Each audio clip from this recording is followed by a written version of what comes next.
আজকে ডেটে স্কিন যে ডিজিজের যে প্রবলেমটা সেটা কিন্তু বিশাল হয়েছে, তাই না?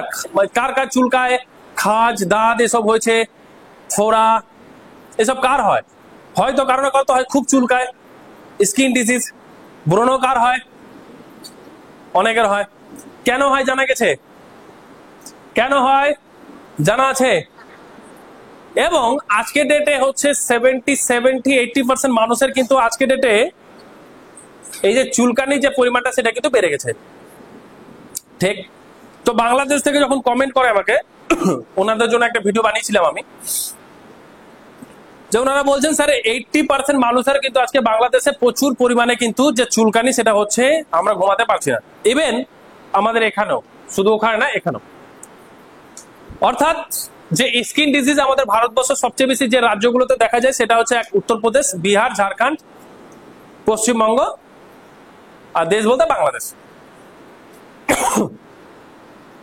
তো এই রাজ্য এবং এই দেশটাতে কিন্তু বেশি পরিমাণে, যেহেতু বাংলাদেশ আমাদের সাথেই ছিল, তখন কিন্তু বঙ্গ বলা হতো, বিহার, ঝাড়খণ্ড, পশ্চিমবঙ্গ, বাংলাদেশ নিয়ে এক বঙ্গ ছিল।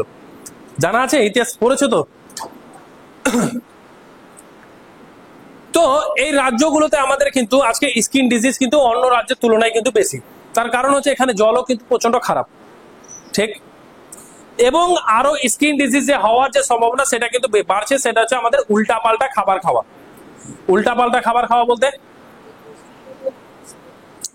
কোন খাবারের সাথে কোন খাবার খেতে হয় সেটা আমরা ভুলে গেছি, নাম্বার 1।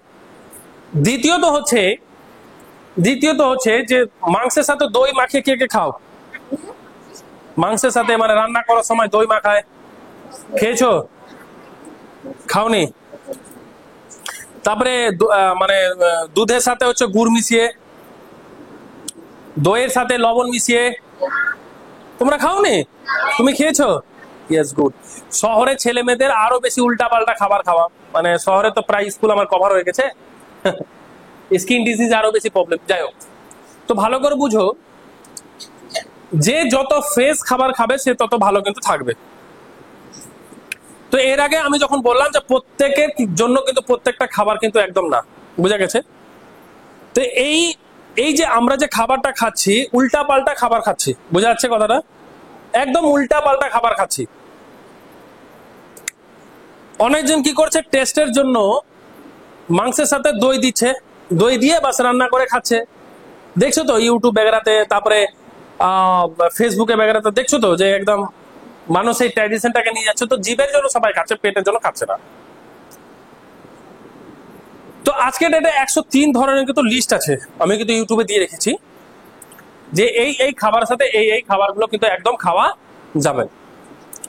সেই খাবারের কারণে আমাদের পেটের প্রবলেমের কারণে কিন্তু আমাদের স্কিন যে ডিজিজ সেটা কিন্তু বাড়ছে, বোঝা গেল? চর্মরোগ হচ্ছে। তারপরে তোমার দাঁত হচ্ছে, দাঁত হয় না, একদম চাকা চাকা চাকা চাকা হয়ে থাকে, সেই চুলকে দিয়ে আরো লাল হয়ে যায়, লাল হয়ে ওর মধ্যে থেকে রস বেরায় কি বেরায় না? তো সেটার কিন্তু একটা রামবান ওষুধ কিন্তু আমি 4-5টা জিনিস বলছি, যদি যার চর্মরোগের এই সমস্যা হবে তাদের কিন্তু একদম পুরোপুরি ভাবে ক্লিয়ার হয়ে যাবে। মাথায় রাখবা যে তিলের তেলের সাথে, তিলের যে তেল হয় একটা দেখবেন, তিলের তেলের সাথে কিন্তু হলুদ মিশিয়ে, তিলের তেলের সাথে হলুদ মিশিয়ে বা কাঁচা হলুদকে বেটে দিয়ে ওর মধ্যে সেই স্থানে লেপ লাগিয়ে দিলে চর্মরোগ আর হবেই না। বুঝা গেল কথাটা? কি বললাম? তিলের তেল ওর সাথে হলুদ যদি মিক্স করে যদি সেই জায়গার উপর লেপ লাগিয়ে দাও, সেই জায়গার উপরে, তাহলে কি হবে? আর চর্মরোগ হবে না। কি ঠিক আছে? এবার দেখো, পুদিনা পাতার নাম জানো? পুদিনা পাতা কে কে খেয়েছো? ঠিক। কি কি কাজ করে মামুনি? পেট ভালো রাখে, আর বলো বলো বলো, শরীর ঠান্ডা রাখে, আর চলো এটা সম্বন্ধে আমরা কিন্তু আসবো। তো এই যে পুদিনা যে পাতা, এটাকে বেটে নিয়ে যদি তুমি লেপ লাগিয়ে নাও, ঠিক দাঁত, চুলকানি, এইসব যে জিনিসগুলো, আরো যে চর্মরোগ সেটা কিন্তু চলে যাবে। ক্লিয়ার হচ্ছে? কে বুঝতে পারলা না? বুঝতে কে পারলা না? তো এই পুদিনা পাতা কিন্তু বিশাল একটা কিন্তু কার্যকর, বুঝা যাচ্ছে? এই পুদিনা পাতাকে তোমরা কখনো স্কিনে লাগিয়েছো? এটা কিন্তু বিশাল কাজ করে চর্মরোগের জন্য, বুঝছো? তারপর তোমার ঘা হয়েছে, ঘাটা ঠিক হচ্ছে না, এটা কিন্তু পুদিনা পাতা কিন্তু বিশাল ভাবে কাজ করে। জানা ছিল? ঠিক। কার কার ঠোঁট ফেটে যায়? ঠোঁট ফাটে? এখনো কি ফাটে না শীতের সময় ফাটে? শীতের সময় ফাটে, এখনো ফাটে। চলো গুড। তো কি করবা রাত্রে ঘুমানোর সময়? সরিষার তেল বা নারকেলের তেল, কি করবা? সরিষার তেল বা নারকেল তেল নিয়ে হালকা গরম করে নাভিতে লাগিয়ে দিবা, 3-4 ফোঁটা দিয়ে দিবা। ঠিক দিয়ে দেওয়ার পরে দেখবা সকালে উঠে আর ঠোঁট ফাটা বন্ধ হয়ে যাবে। আর 1 বছর একদিন দিলেই বা 2 দিন দিলেই আর ঠোঁট ফাটা বন্ধ হয়ে যাবে, সারা বছর আর ঠোঁটই ফাটবে না। নাম্বার 1। নাম্বার 2, এই নাভিতে এই তেল দেওয়ার কারণে তোমার যে এই যে চর্মরোগ বা ঘা ভালো হচ্ছিল না, এটাও কিন্তু ধীরে ধীরে কিন্তু চলে যাবে। বুঝা যাচ্ছে কথাটা? কি বললাম? এটাও কিন্তু চলে যাবে, অনেকটা কিন্তু কি হয়ে যাবে, তোমরা রিলিফ পেয়ে যাবে। এক ঠোঁট ফাটা তো বন্ধ হবে হবে, তার সাথে সাথে ভালো করে মনে রাখবা, তার সাথে সাথে যে ঘা হচ্ছিল, তোমার ঘা ভালো হচ্ছে না, অনেকজন হয় না পায়ের মধ্যে একটা পচড়া হয়ে গেছে, একদম মানে রস বেরাচ্ছে, সেটাও কিন্তু ধীরে ধীরে রিমুভ হবে। এক পুদিনা পাতা লাগাবে, দ্বিতীয়ত নাভিতে তেল দিবে হালকা গরম করে রাত্রেবেলা, কখন? ঘুমানোর সময়। ক্লিয়ার হয়েছে? এতে কিন্তু ভালো থাকবে। দেখবা আগেকার দিনে নাভিতে সবাই কিন্তু তেল দিত, এখনো কিন্তু দেয় না। তো কি দরকার আছে ঠোঁটে যে ঠোঁট ফাটে যে তোমরা যে কেমিক্যাল গুলো লাগাও বা যেটা লাগানো হয়, তাহলে সেটা কি দরকার আছে লাগানো? দরকার নাই। তা আজকে থেকে এই পদ্ধতিটা ইউজ করবা। আর এটা সম্পূর্ণ কি হয়ে যায়, আমাদের কোথায় আছে? রান্নাঘরেই আছে, তাই না? রান্নাঘরে আছে না আছে না? আছে। এবং মাথায় রাখবা, স্কিন ডিজিজের যে সমস্যাগুলো দিনের পর দিন যে বাড়ছে, ভালো করে বুঝো, স্কিন ডিজিজের যে সমস্যাগুলো দিনের পর দিন বাড়ছে, তার কারণ হচ্ছে, মাথায় রাখবা, আমরা প্রত্যেক দিন খাবার খাচ্ছি, আমরা না কোনো ডায়েট বগেরা কিছুই করছি না, আমরা উপবাস কিছুই কিন্তু করছি না। বোঝা গেল? আগে আমার ব্রণ বগেরা হতো, আজকে ডেটে কিন্তু কিছুই হয় না। তার কারণ যে, যেমন আমি প্রথমে যখন বললাম যে আমাদের কিন্তু উপবাস অবশ্যই করা উচিত। তোমাদের এখন স্টুডেন্ট লাইফ, তোমাদের করার ব্যাপার নেই, কিন্তু তোমরা চেষ্টা করবা সন্ধ্যে 6টা-7টার মধ্যে খাবার খেয়ে নিতে। সকাল 8টা থেকে 8টার পর তোমরা খাবার খাও, 8টার সময় খাবার খাও। এই 13-14 ঘন্টা প্রত্যেক দিন কিন্তু তোমরা গ্যাপ রাখবা, দেখবা তোমাদের শরীর কিন্তু ভালো থাকবে। এবং যাদের চর্মরোগ অতিরিক্ত পরিমাণে হয়ে গেছে, এই ছট পূজার নাম শুনেছো? ছট পূজা হয় যে, কেন হয়, কেন ছট পূজাটা করা হয়, ভালো করে বুঝবা। তার কারণ হচ্ছে ছট পূজা হচ্ছে 72 ঘন্টার, কত ঘন্টা? 72 ঘন্টা না খেয়ে থাকে, শরবত খায়, জল পান করে, ঠিক এটাই করে।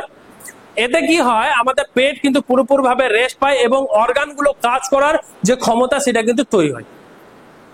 তুমি সারাদিন ছুটাছুটি করার পর, দৌড়াদৌড়ি করার পর রাত্রে ঘুমাও না? ঘুমাও না? ঘুমাও।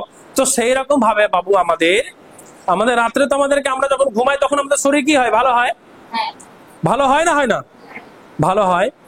তো অর্থাৎ এটাই হচ্ছে বিষয়, আমরা রেস্ট নিচ্ছি আমাদের ব্রেনের ক্লান্তিকে দূর করার জন্য, কিন্তু আমাদের পেটকে তো আমাদের রেস্ট দিতে হবে না, তবেই তো আমাদের ভালো থাকবে না। তো এই জন্য উপবাস কথাটা আনা হয়েছে। বিশেষ করে ছট পূজা কোথায় কোথায় হয়? বিহার, উত্তরপ্রদেশ, ঝাড়খণ্ড এবং আমাদের পশ্চিমবঙ্গ বিভিন্ন জায়গায় হয়। অর্থাৎ কেন হয়? এই এলাকার লোকের কিন্তু চর্মরোগ বেশি হয়, বুঝাচ্ছে? তো প্রত্যেকটা জিনিস ধর্মের সাথে যুক্ত করার, হেলথ রিলেটেড যুক্ত করা হয়েছে, বুঝাচ্ছে? কেন কেন এটা হয়, কিসের জন্য হয়, এটা পুরোপুরি ক্লিয়ার হয়েছে বাবু? তো এটাই হচ্ছে কিন্তু গুরুত্বপূর্ণ বিষয়। এবং আরেকটা জিনিস মাথায় রাখ, অনেক দিন কি করো, যে কমলা লেবু বা মৌসুমী লেবু এসব খাওয়ার পর ওই যে চোকা যেটা ছিলকা, সেটা কিন্তু ফেলে দাও না? সেটা ফেলবা না। সেটা কি করবা, যাদের চর্মরোগ আছে তারা কি করবে, বা যাদের হোয়াইট স্কিন, দেখবা যে হয়ে যায় না, সেতি রোগ, অনেকজন আছে না যে ঠোঁট ঠোঁট সাদা হয়ে গেছে, কপাল সাদা হয়ে গেছে, হাত সাদা হয়ে গেছে, হয় কি হয় না? হয়, আশেপাশে দেখো না? তো ওদের জন্য এক ডায়েট হচ্ছে সবচেয়ে বড় যে প্ল্যানিং, সেটা 72 ঘন্টা হোক বা 48 ঘন্টা হোক বা 36 ঘন্টা হোক, এটা কিন্তু নিতে হবে। যেমন আমি নিজে কি করি, আমি যেমন তোমাদেরকে বললাম, শুক্রবার সন্ধ্যে 6টার মধ্যে খাই, শুক্রবার রাত্রি পার হয়ে যায়, শনিবার সকাল পার হয়, শনিবার রাত্রি পার হয়, রবিবার সকাল গিয়ে 8টা থেকে 9টার মধ্যে খাই। তার মানে কি 36-37 ঘন্টা কিন্তু আমি কি থাকি, একদম উপবাস থাকি, শুধুমাত্র জল পান করি। নাম্বার 1, তাদেরকে কিন্তু এটা করতে হবে, বুঝা গেল?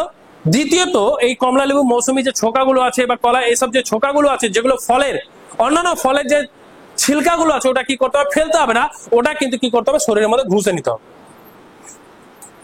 এটাতে কি করবে, এই চর্মরোগ এটা কিন্তু চলে যাবে, বুঝা গেছে? একটা জিনিস তার মানে খেয়ে তুই ফেলে দিবা সেটা না। যেমন লেবুর রসটা তুমি এদিকে এদিকে শোনো মামনি, এদিকে শোনো, লেবুর রস ডালের সাথে খেয়েছো, তবে কি করতে, ফেলে দাও না? আরে এটা তো মূল্যই জানো না, ফেলে দিলে তাহলে অনেক জনের দাঁত হলুদ থাকে না, হলুদ থাকে তো, আজকে দেখো চমৎকারই, আজকেই পরিষ্কার হয়ে যাবে। অর্থাৎ তুমি লেবু তো কি করলা, চিপে দিলা, ডালের সাথে ভাষাটা বেরিয়ে গেল, তারপরে তারপরে ওর উপর ওকে উল্টে দিলা, তারপর সাদা অংশের মধ্যে কালো লবণ দিয়ে দিলা। কালো লবণ মানে কালো লবণ বুঝতে পারছো, ব্ল্যাক সল্ট, চলো ছাড়ো, হ্যাঁ ব্ল্যাক সল্ট, একটা পাথরের রূপে কিন্তু একটা লবণ আছে, একদম বিট লবণের মতো, নাম্বার 1। দ্বিতীয়, যদি না পাও তাহলে পিঙ্ক সল্ট, বুঝা গেছে? ওর উপর দিয়ে, যে সাদা অংশ ওর উপর দিয়ে বাস ঘুষে নাও, কিন্তু রসটাকে ফেলে দিয়ে, বুঝা গেছে? দাঁত একদম চকচক চকচক সাদা হবে। কেন ক্রিম ব্যবহার করবো মামুনি, পেস্ট কেন ব্যবহার করব? সোডিয়াম লরেল সালফেট ব্যবহার করে, পেস্ট ব্যবহার করে তো আমরা কি আনছি, ক্যান্সার, মুখের ক্যান্সার। কেন কিনবো ভাই? আগে দাঁতের যে ডক্টর ছিল তাদের ব্যবসা চলছিল, আচ্ছা রমরমিয়ে চলছে, তার কারণ কেমিক্যাল পেস্ট আমরা ব্যবহার করছি। আমার 2 বছর হয়ে গেছে লাগভগ, আমি তো পেস্টই ব্যবহার করিনি। 2 বছর হয়ে গেছে আমি সাবানই লাগাইনি, 2 বছর হয়ে গেছে আমি শ্যাম্পুই ব্যবহার করিনি। স্যার আপনি তাহলে কি ব্যবহার করেন? তো ইন্টারেস্টিং যদি শুনতে চাও ভাই, আর সুন্দর যদি হতে চাও, তো তোমরা শান্তই আছো, তোমাদের কিন্তু আমি বলবো, সে টিপস গুলো বলবো, তাহলে বুঝা গেছে? তো সেটা কি করে ঘুষে নিবা, চকচক চকচক করবে, মুখ থেকে দুর্গন্ধ চলে যাবে। অনেকজনের, যখন বলছি তো বলেই নি, অনেকজনের দেখবা যে মাড়ি ফুলে যায়, দাঁত ব্যথা করে, ঠিক কি করে, অ্যালোভেরা আছে না, অ্যালোভেরা যে জেল নিবা, অ্যালোভেরা জেল নিয়ে 4 সাইডে ঘুষে নিবা, ও দাঁত ফুলা বন্ধ হয়ে যাবে, রক্ত পড়া বন্ধ হয়ে যাবে, পুঁজ পড়া বন্ধ হয়ে যাবে। স্যার পেস্টের বদলে কি ব্যবহার করবো? ওর মধ্যে একটু সকালবেলা হলুদ নিয়ে নাও, একটু তেল নাও, একটু লবণ নাও, বাস ব্রাশে লাগিয়ে সাক সাক সাক সাক ঘুষে নাও, কি হয়ে যাবে, পুরোপুরি ভাবে পরিষ্কার হয়ে যাবে, ক্লিন হয়েছে, বুঝা গেছে? তাহলে আমরা কেনই বা, তাহলে এই যে পেস্ট যে ব্যবহার করছো, সেটা টাকা বাঁচলো না বাঁচলো না? বাঁচলো, এবং দাঁত ভালো থাকবে, দাঁত তোমার শক্ত থাকবে। প্রশ্নটা আবার তোমাদের ভিতরে আসছে, স্যার মুখ তো বন্ধ করবে স্যার, আসছিল কারো কারো আসছিল না? Yes, good. তো মুখটা এই কারণে গন্ধ করে, তার কারণ হচ্ছে হয় কারো অ্যাসিডিটি হয়েছে, না হয় খাবারটা পচে থেকে গেছে মুখে। অর্থাৎ রাত্রে কিন্তু ঘুমানোর সময় অবশ্যই খালি ব্রাশ দিয়ে ব্রাশ করে নিবা, তাহলে খাবারটা বেরিয়ে গেল, তাহলে রাত মানে পচলো না, তো পচবে না, তো গন্ধ মুখ থেকে হবে না, বুঝা গেল মামুনি? আর দ্বিতীয়ত মুখ বন্ধ করে যার অ্যাসিডিটি হয়েছে, বুঝা গেছে? ক্লিয়ার হয়েছে? চল।